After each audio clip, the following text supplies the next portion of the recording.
Halo semua, selamat datang lagi di channel Rosan kita. Kali ini kita melanjutkan video sebelumnya tentang statistik penelitian pendidikan dan akan membahas secara singkat tentang pengujian hipotesis dan subtemanya one tailed atau satu arah dan two tailed dua arah. Nah, di sini banyak sekali pertanyaan. Apa sih perbedaan antara one-tailed dan two-tailed? Seumpama seorang peneliti menggunakan t-test untuk menguji hipotesis, kemudian t-testnya itu harus menggunakan one-tailed apa two-tailed? Itu pertanyaan yang seringkali muncul dari para peneliti, apalagi penelitiannya itu adalah peneliti pemula. Oke, langsung saja kita akan membahas secara singkat apa sih one-tailed dan two-tailed dalam pengujian hipotesis. Oke, seperti di video sebelumnya tentang t-test, bahwa ada beberapa landasan dari pengujian hipotesis. Yang ada di sini saya menjelaskan ada 3. Pertama, yaitu hipotesis itu diuji berdasarkan nilai probabilitas. H0 diterima jika nilai probabilitas di atas 0,05. Kemudian H0 atau nol hipotesis ditolak jika nilai probabilitas kurang dari 0,05. Kemudian pengujian hipotesis itu didasarkan atas hasil uji T. HO diterima jika hasil uji T kurang dari tabel T. Kemudian yang kedua, HO ditolak jika hasil uji T lebih dari tabel T. Nah, yang ketiga ini kriteria penolakan. Nah, jika kita menggunakan uji T itu tidak luput dari penggunaan one-tailed dan two-tailed. Nah, ini hubungannya nanti dengan jenis hipotesisnya. Apa maksudnya? Jadi begini. Nah, ini kan ada tabel T. Di tabel T itu biasanya kita disajikan dengan dua pilihan, entah itu one-tailed atau two-tailed. Jadi di sini jika one tail itu seperti ini. Jadi jangan sampai keliru karena ini berbeda hasilnya. Hasilnya itu atau nilai signifikansinya itu berbeda. Jika itu one tail berada di sini, jika itu two tail berarti berada di sini. Kemudian untuk menentukan kriteria penolakan, maksudnya yang jenis one tail atau two tail itu ditentukan oleh menentukan arah hipotesis dan ditentukan oleh arah hipotesis juga. Jadi ini ada kesinambungan antara jenis kriteria penolakan dengan arah hipotesis. Jadi jika arah hipotesisnya itu seperti ini, maka harus menggunakan apa seperti itu. Nah, contohnya gini. Ini sekarang kita akan membahas tentang jenis hipotesis berdasarkan arahnya yang ada hubungannya dengan one tail dan two tail tersebut. Jadi, berdasarkan arahnya hipotesis itu dibagi menjadi 2. Yang pertama yaitu hipotesis terarah dan yang kedua adalah hipotesis tidak terarah. Nah, yang dimaksud dengan hipotesis terarah yaitu hipotesis yang disebutkan arah hipotesanya. Jadi, secara jelas peneliti itu menyebutkan arah hipotesa yang dia cantumkan di penelitiannya. Baik itu seumpama hipotesisnya itu apakah ada hubungan yang positif atau hubungan negatif, atau kalau itu bentuknya komparasi apakah lebih besar atau lebih kecil. Kemudian untuk hipotesis yang tidak terarah, maksudnya hipotesis ini perumusannya tidak disebutkan arahnya. Jadi tidak disebutkan apakah itu positif atau negatif. Jika itu korelasi berarti cuma menyebutkan ada hubungan atau tidak. Kalau jenisnya itu komparasi berarti cuma hanya menyebutkan ada perbedaan atau tidak. Nah, untuk lebih jelasnya kita akan melihat contoh hipotesisnya. Di sini contoh hipotesis terarah. Nah, seperti yang saya katakan tadi, di sini saya memberikan contoh 2 jenis metode penelitian, yaitu pertama korelasi dan komparatif. Contohnya, jika itu terarah seperti yang disebutkan tadi bahwa peneliti itu menjelaskan arah dari hipotesisnya. entah itu positif, negatif, lebih besar atau lebih kecil. Contohnya di sini yaitu korelasional. Semakin tinggi nilai matematika siswa, maka semakin tinggi pula nilai fisikanya.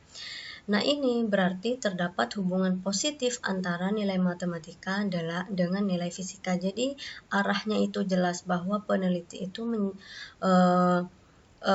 cenderung berpendapat bahwa nilai matematika siswa itu berhubungan positif dengan nilai fisika siswanya. Kemudian untuk yang komparatif, contohnya metode A lebih efektif untuk meningkatkan motivasi siswa daripada metode B. Jadi jelas sekali ini arahnya maksudnya. Nah, jika itu peneliti menggunakan hipotesis yang terarah, maka peneliti itu harus menggunakan yang namanya one tail atau satu arah. Nah, di sini one tail atau satu arah ini dibagi lagi menjadi dua, karena kan satu arah. Kalau kurva itu kan seperti ini. Nah, ini ada yang sisi kanan dan yang sisi kiri. Nah, dibagi lagi menjadi dua, yaitu uji sisi kanan dan uji sisi kiri. Kemudian untuk contoh hipotesis tidak terarah. Nah, di sini peneliti tidak perlu menyebutkan atau tidak menyebutkan arah dari hipotesisnya. Contohnya jika itu korelasi, seperti contoh sebelumnya, hipotesisnya terdapat hubungan antara nilai matematika siswa dengan nilai fisikanya. Jadi hanya menyebutkan hubungan saja, tidak arahnya itu tidak positif atau negatif. Untuk yang komparasi, terdapat perbedaan antara metode A dengan metode B. Jadi peneliti itu tidak menyebutkan metode A ini lebih bagus dari metode B, seperti itu. Nah, jika hipotesisnya itu seperti itu, peneliti itu harus menggunakan yang namanya two-tailed atau dua arah. Seperti itu. Nah, di sini contohnya untuk grafik distribusi normalnya, yang mana yang disebut dengan one tails, yang mana disebut dengan two tails. Jadi dari katanya saja kan tails itu ekor ya. Jadi yang satu one tails itu hanya di sisi sini. Nah, entah itu sisi kiri atau sisi kanan nanti. Kalau untuk two tails itu dua sisinya ini. Jadi, daerah yang berwarna biru muda merupakan daerah penolakan H0 atau hipotesis nihil. Jadi, yang biru ini adalah daerah penolakan hipotesis nihilnya. Jadi, jika hasil signifikansinya, nilai signifikansinya atau nilai ini menggunakan signifikan ya. Nilai signifikannya itu berada di wilayah biru ini, berarti dengan otomatis H0-nya atau hipotesis nihilnya itu ditolak. Maksudnya jika nilai Z atau nilai signifikansinya itu berada pada titik tersebut atau berada pada daerah yang biru ini, maka dapat dikatakan bahwa hipotesis nihil dapat ditolak dengan nilai tersebut, sehingga dapat ditarik kesimpulan terdapat hubungan jika itu korelasional atau terdapat perbedaan jika itu penelitian komparasi. Seperti yang saya sebutkan sebelumnya bahwa one tails itu dibagi lagi menjadi dua, yaitu uji sisi kanan dan uji sisi kiri. Nah, kita di sini akan membahas atau memberikan contoh bagaimana hipotesis pada uji sisi kanan. Nah, uji sisi kanan digunakan apabila H0 berbunyi hubungan negatif atau lebih kecil atau sama dengan. Kemudian H1 berbunyi hubungan positif, jadi lebih besar atau sama dengan. Jadi kalau teman-teman bingung jika itu uji sisi kanan, berarti hipotesis alternatifnya itu berbunyi hubungan positif. Nah, maka kriteria penolakannya itu ditentukan oleh dua hal ini, yaitu H0 diterima atau H1 ditolak jika T hitung kurang dari T tabel.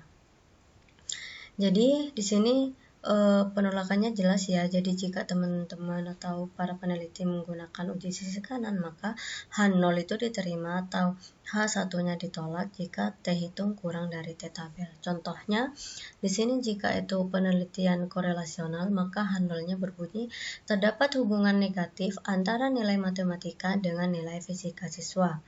Kemudian H1-nya terdapat hubungan positif antara nilai matematika dengan nilai fisika siswa. Untuk yang komparatif, H0-nya berbunyi metode A kurang efektif untuk meningkatkan motivasi siswa daripada metode B. Kemudian H1-nya berbunyi metode A lebih efektif untuk meningkatkan motivasi siswa daripada metode B. Kemudian untuk one tails uji sisi kiri. Nah, uji sisi kiri digunakan apabila H0 berbunyi hubungan positif dan lebih besar atau sama dengan. Nah, seperti yang saya katakan tadi, kalau ini kiri berarti minus, berarti negatif. H alternatifnya yang berbunyi negatif. Jadi, H1-nya berbunyi hubungan negatif atau lebih kecil atau sama dengan. Maka kriteria penolakannya yaitu H0 diterima atau H1 ditolak jika T hitung lebih besar dari T tabel. Jadi ini kebalikannya dari uji sisi kanan yang tadi. Contoh hipotesis korelasional H0 terdapat hubungan positif antara nilai matematika dengan nilai fisika siswa. Kemudian H1-nya berbunyi terdapat hubungan negatif antara nilai matematika dengan nilai fisika siswa. Kemudian untuk jenis penelitian komparatif, H0-nya berbunyi metode A lebih efektif untuk meningkatkan motivasi siswa daripada metode B. Kemudian H1-nya berbunyi metode A kurang efektif untuk meningkatkan motivasi siswa daripada metode B. Nah, itu penjelasan atau contoh singkat tentang one tails, uji sisi kanan dan uji sisi kiri. Oke, yang terakhir contoh dari two tails, yaitu jika peneliti menggunakan two tails, maka H0-nya berbunyi tidak ada hubungan jika itu korelasi dan sama dengan jika itu komparasi. Kemudian untuk H1-nya berbunyi ada hubungan jika itu korelasi, kemudian tidak sama dengan jika itu komparasi. Maka tolak ukur untuk penolakannya yaitu H0 diterima atau H1 ditolak jika T hitung kurang dari T tabel. Contoh dari hipotesis yang harus dibuat berdasarkan two tails ini oleh para peneliti, jika itu korelasional maka H0 berbunyi tidak ada hubungan antara nilai matematika dengan nilai fisika siswa. Kemudian H1-nya berbunyi ada hubungan antara nilai matematika dengan nilai fisika siswa. Untuk penelitian komparatif, H0-nya berbunyi tidak ada perbedaan antara metode A dan metode B. Kemudian H1-nya berbunyi terdapat perbedaan antara metode A dan metode B. Baik teman-teman, demikian penjelasan singkat tentang pengujian hipotesis one tails dan two tails beserta contohnya. Semoga ini bermanfaat. Jika memang video ini dirasa bermanfaat untuk teman-teman, silakan like dan subscribe channel dosen kita agar channel ini bisa berkembang lagi. Terima kasih perhatiannya. Selamat beraktivitas.